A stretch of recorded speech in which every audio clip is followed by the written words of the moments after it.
And we're back on Central Valley Talk. I'm Mike Scott, joined by one of the candidates for City Council in District 6, Holly Carter. Happy New Year, Holly. Happy New Year. Thanks for having me. Always curious, what makes a successful business person say, I want to run for political office? Yeah, that's a great question, and I get asked that quite a bit.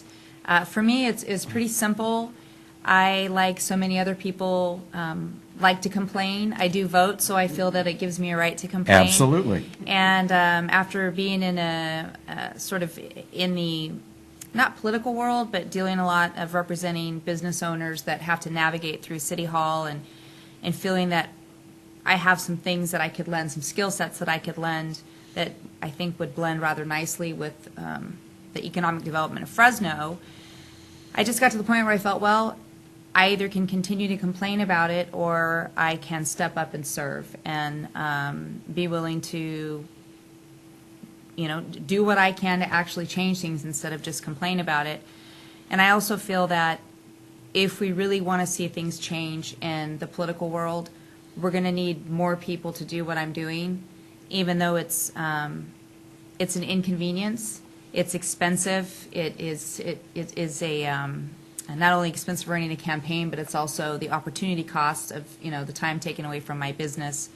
But it's what is your labor of business love. for the folks that don't know? So I have a public affairs firm, and what we do is we represent clients such as Walmart if they wanted to build a new store and they were having problems getting the store approved, or the Grizzlies. Represented them both through their lease negotiations and also like strategic partnership development. So you grease the skids for them? Tell the truth. Mm-hmm. Just lay out the facts and let the community decide. I've done some political campaigns in the background, or in the history, but I don't care for that too much, believe it or not. So, but now you're in the middle of your own campaign. Now I've stepped up and decided that I want to be part of the solution and hope to blaze the trail and inspire other private industry folks to step up and do the same. I bet you never thought you'd be running against Elvis. I never thought I would be running against Elvis. That was a shock. I was waiting. I figured I know there's going to be a few people in, and I applaud anyone who has a desire to to step into public service. Absolutely. So. You looking forward to that debate?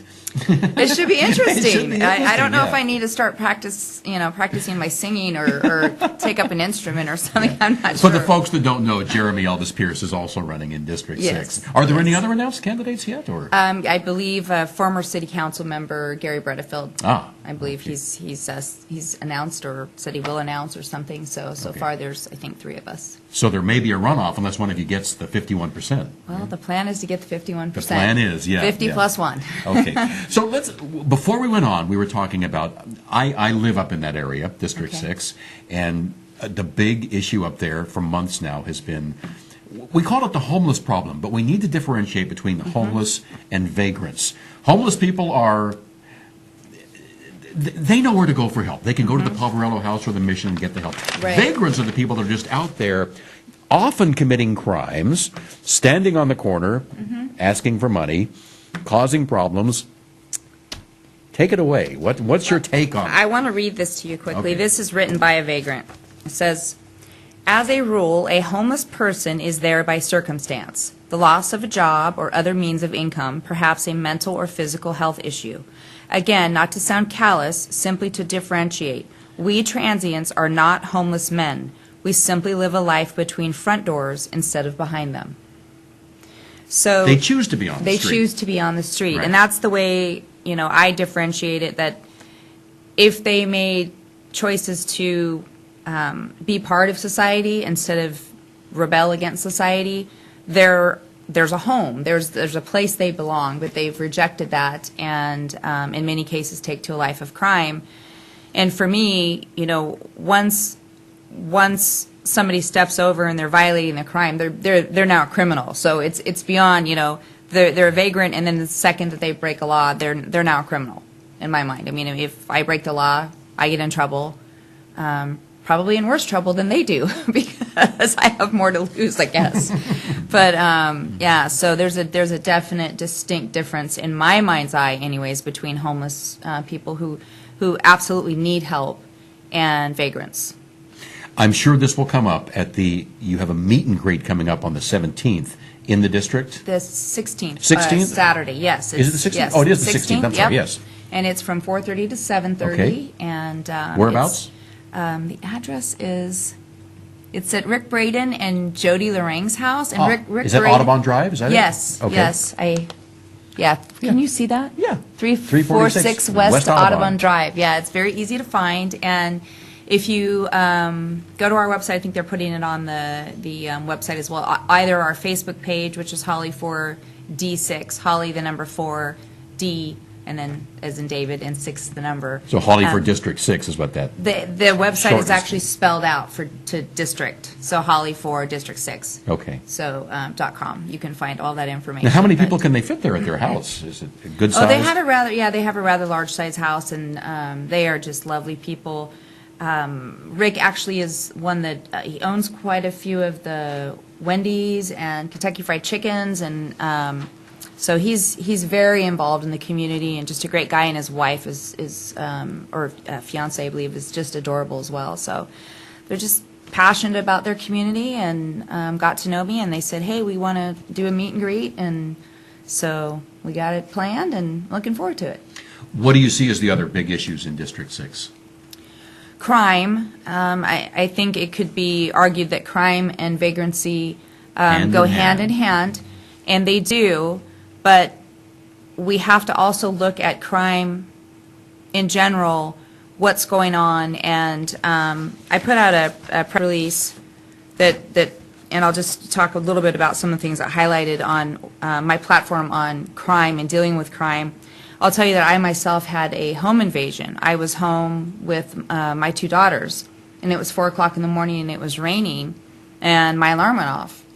And I got up thinking that one of my girls had opened the doors or something, and it was like 6 in the morning or something, and I was just so out of it. And I look at my clock, and it's 4 o'clock in the morning, and there's someone in my house. So fortunately, I was able to scare them out. I have 2 stories, so I yelled downstairs that I had a gun, and I was giving them forewarning to leave before I came down. And so, That's thanks pretty to brave of God, you to do that. it was my girls were there, Yeah, and yeah. I mean, the alarm had gone off, so I said, the police are on their way. I have a gun. Take whatever you have in your hands and get out before I come down.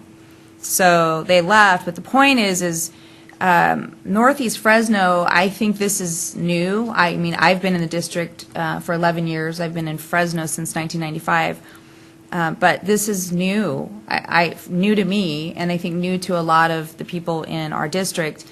And They don't like it. It's every day we're hearing helicopters overhead Yep. with the bullhorns, and so we've got a problem. And so what to do? And on my website, it goes through a lot of detail of what my platform is of how to solve and how to deal with the crime. But just to give you an example, in District 6 alone, and this was as of October 1st of last year, okay?